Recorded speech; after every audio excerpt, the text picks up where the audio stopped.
Hi everybody and welcome back to Let's Play Persona 5. So last time out it was the boss fight. That's all the last part was. It was the boss fight against Shido. And we finally kicked his ass and finished him off once and for all. So now in this part, it's all the cleanup after the escape from the palace, and the cleanup afterwards. So let's get on with that, shall we? It's been quite some time since I have felt sincere. So yeah, but finally, it's a small thing, I guess. But he does acknowledge that he dealt with, that he screwed over our main character with false charges. So I guess that's something. I guess at the very least. So yeah. Like with everybody else, he's going to confess all of his crimes. Oh, and now he's feeling it. And yeah, this is something which is kind of interesting, is that Shido doesn't just go down like a bitch. Like everybody else. So everybody else kind of just dealt with it and just kind of collapsed and then came back and confessed their sins. But not Shido. Shido is going to try and kill us off. So what he is going to do is that he is going... the scientists that have had Wakaba Ishiki's research have developed a drug which can temporarily kill him. And what that will do is it will immediately shut down his palace.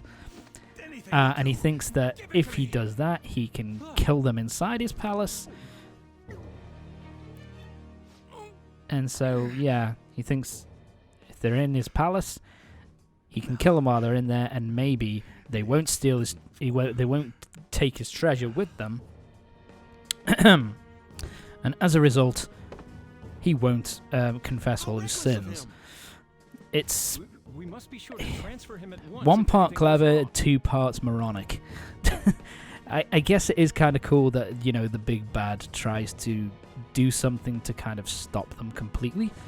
And kind of finish them off inside the cognitive world. That's kind of a cool idea. Wait, why a wheel? It also makes sense that he would try and finish them off. Also, so yeah, all that stuff does make sense, but he's temporarily killing himself. So yeah, it's kind of fucking dumbass.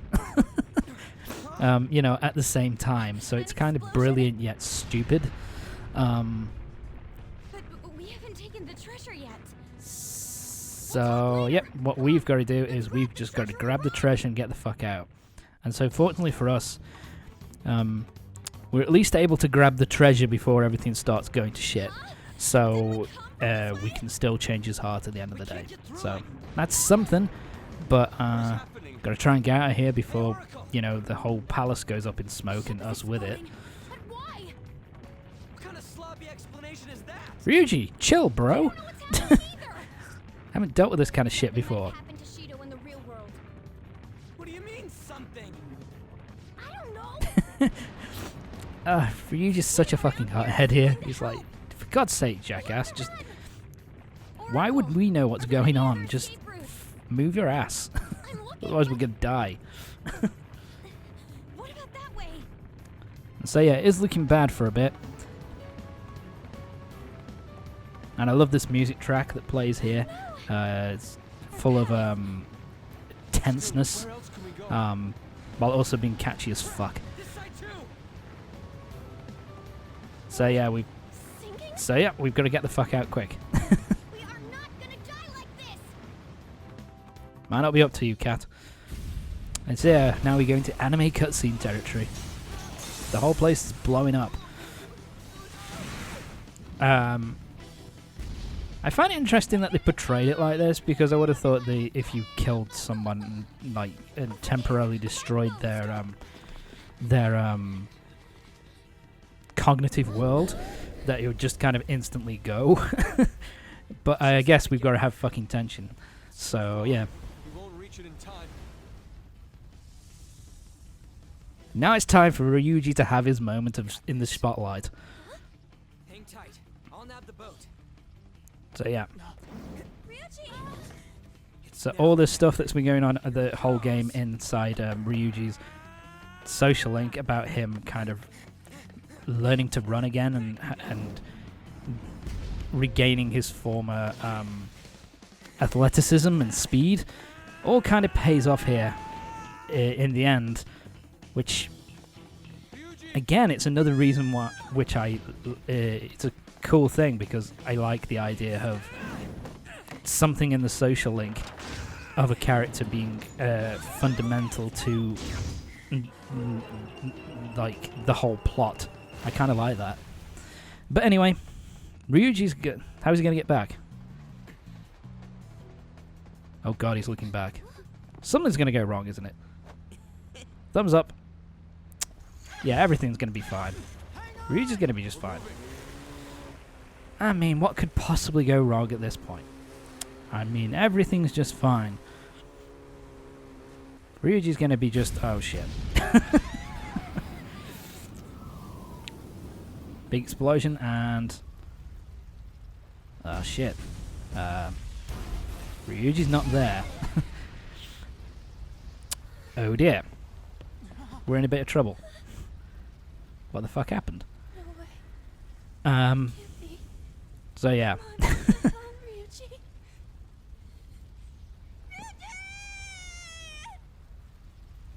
Yeah, this is the first time I actually... first time I played the game, first time I saw this scene, it was kind of a gut punch. You know, We're back. because they really do play up here pretty fucking well. We didn't You know that there was a big explosion, Ryuji's not there anymore, That's impossible. and they can't go back into the world to save him because of the fact that the This isn't funny. you know, the cognitive world of Shido has been destroyed because we took the treasure and because of what Shido did. This is the treasure. It's a legislator's pen. I'll be honest, I actually really like Yusuke's kind of line there, where he's kind of like, this isn't funny at all. I kind of feel that's very in character for him to say, while also showing that he's kind of saddened. And I like how Futaba and Ann are the ones to really burst out Man, that was crying, close. and yeah. For real though. Ryuji's just fine. Basically, he was knocked away by the explosion and ended up landing back into the real world. Didn't you die? And I love Ryuji's reaction here. Didn't you die? What the fuck, man? Of course I didn't. I like that. This whole scene, I actually, I was like kind of sad at the start, and then I'm like, Your crying face is so not cute. and Ryuji here deserves this. What an asshole thing to say. We were worried about you. Yeah, and Harry makes Only the her. perfect point there. It's for Wait, God's sake, what's this man. about? Everybody was worried about you. Why? Of course we were gonna cry, Okay, you dumbass. I almost And so I feel, I felt initially when I first watched this scene as if kind of Ryuji got a raw deal. He's just knocked out on his ass, leaning against a lamppost. I love it. So I sort of felt the first time I played it We're in reality that I right thought now, Ryuji got the raw deal, but when I actually think about it, he was a complete and total asshole here to Ann, and I love that Morgana's the last one to be like, he'll be fine. Let's move on. But you know what I mean? I love how Ann, you know, the thing he said to Ann was he was being a complete and total asshole, Is the and medicine still affecting you? he deserved the slap from Ann for sure. Should we get into And then of course, you know, We should there've been so probably many times where stay a he's little done longer. something really fucking stupid that causes the rest of the group such major problems, and he, you know, blurts out shit when he isn't supposed to. He's the whole reason why Makoto gets on our ass in the first place, because of shouting out No. like a deranged Changed? dickhead. And so in the end, yeah, Ryuji kind of deserves to get the living shit kicked out of him by the girls there. To be fair, that is a very kind of that is a very harem anime kind of moment. Usually it's the main character getting his ass beaten down by all the girls. So I actually really like that scene. That was funny. But anyway, Shido's come round. And yeah, we've taken his treasure, so his change of heart has occurred. And actually his occurs much faster. I think that's probably because he doesn't let it kind of the What the? sorry, what am I talking about? I'm trying to think. Sorry, my brain's gone.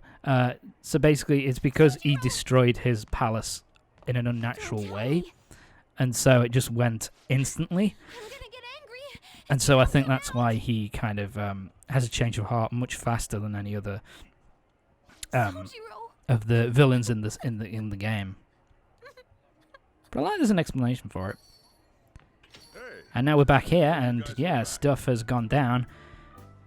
You're the same as Ryu. I love that reaction from Futaba there. That's so good. Where she's just like, "You're the same as Ryuji, you dick." I like that. So yeah, basically, we saw this earlier on, but Sojiro got taken in by the assholes who were working for Shido. Looks like it's And going were trashing the place to try and find, I don't know what they were trying to do, trying to find us, I suppose. Trying to find the main character and the other Phantom Thieves. And so they were trying to find it, trash the place, but apparently he was just let go because with everything that's been happening to Shido recently, they're kind of panicking, like super fucking panicking. So yeah, but there we go. That's it. We're done. Shido is officially had his heart taken. He's going to confess all of his sins eventually. And yeah, so we're done with Shido. Yeah, so it should be, right at the end of the game now. It rarely happens like that, does it? But anyway, we'll soon find out. So we're going to go to bed. Oh, and that means this can only mean one thing. We're going to be talking to Igor again, aren't we? Yay! Time for another trip to the Velvet Room. And if this is the one I think it is, let's have a look. I've reconsidered my Yeah, opinion so of you, inmate. this I feel is Your kind of face seems to be that of a two man halves who of has of accomplished a great deed. the first section of. There are basically two of these scenes that happen fairly close to each other, and the first one is the one we're seeing now, which is Caroline and Justine are praising us for our heroism and our, and how we handle this situation and our victory. I like that. Don't I get any rewards? But yeah. So we have this scene where where we kind of like we're fighting, where they praise us, and we're getting all the plaudits and all that kind of shit. Yep. So we're pretty much done. Your rehabilitation will be completed shortly. That is, if everything goes well, without any problems. Igor, you've just put in a massive red flag there, you piece of shit. But yeah, you can tell it's probably not going to go well. We got this scene. I think we've seen this before, but it's because we're getting closer to us going into the bottom floor of Mementos, that Morgana's starting to get dreams where she sees herself as kind of a monster, sees himself, fuck me, 140 parts, I still can't get that fucking right. He keeps getting these dreams where he's kind of being born as kind of this monstrous character, this monstrous figure, and yeah. As you can probably tell, that's going to play a big part in in the end of the game, in the end game. So we'll have to wait and see. 17th. So we got 1 day before the change of heart. So you're pretty much just given. We're pretty much just given 1 day here to kind of just do social link stuff and side quests, going into mementos if you want. I think it might have been. Yes, I think it was. I think it was here where I decided to level up my character a bit. Where I decided to level up a bit and level up my party and get us up the necessary levels required to be champion, to actually get through all this no problem. I think you need to take on the true final boss.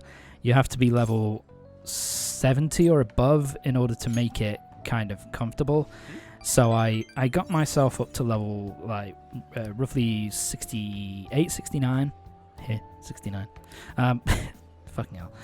Got myself up to 68 or 69, knowing that I've still got to go into mementos and I can get myself up 1 or 2 levels, no problem, and get myself up to the 70 necessary to finally finish off the game proper.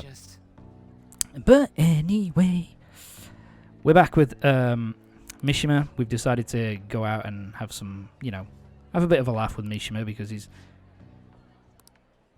he wanted to hang out with us a bit to kind of celebrate what's going on. And and Akiyama is actually being a bit of a nice dude this time. He's kind of like, hey, don't mess with him too much. This guy saved my ass, so don't be an asshole. I should probably think, yeah, there you go. It's nice to see that he's been a nice dude. He has got a heart, apparently.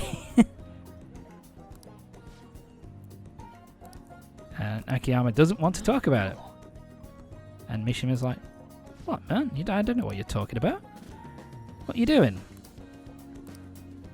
You've changed, though. You've been coaching him. Something like that. Yeah, I like this little thing from Akiyama where he kind of acknowledges him there and it's kind of like, Mishima, you're alright. You're alright, man. I also like Mishima's kind of thing there where he gets him out of a jam because he doesn't really want to talk about the trouble that Akiyama got into. He didn't want to talk about it in front of his mates. So he just said, you must be wrong, mate. I didn't do anything. And we are at rank 9. Bit of a shame because it means I'm not going to be able to max out Yuki's Mishima's rank this time. I already did it last part for my first playthrough, so it's not the end of the world. We've already got his ability, where characters who aren't in the party get full experience points from battles. So don't need to bother. Don't use our real names, bitch. There you go. No. We already have aliases, dude. I'll just tell you. Just fucking get on with it. All right. We should celebrate today. Wow, we're going for the fancy fruit juice, man. Oh my god. So awesome. I'm feeling steak, actually. You have to come out here. Oh, fuck you, Mishima. You said it was going to be a treat, man. Jesus Christ. I say, yeah, Mishima is like kind of upbeat and happy again. And that's going to be it for this part of Persona 5. Join me next time, where in the next part of Persona 5, it's going to be the aftermath of Shido's palace, and we've also got to go through the most difficult and most arduous of all tasks in the game. We've got to go through finals. More exams, baby. So anyway, that's it for this part. I'll see you next time when we'll be doing the Shido cleanup, and we've got our finals to do. So see you next time.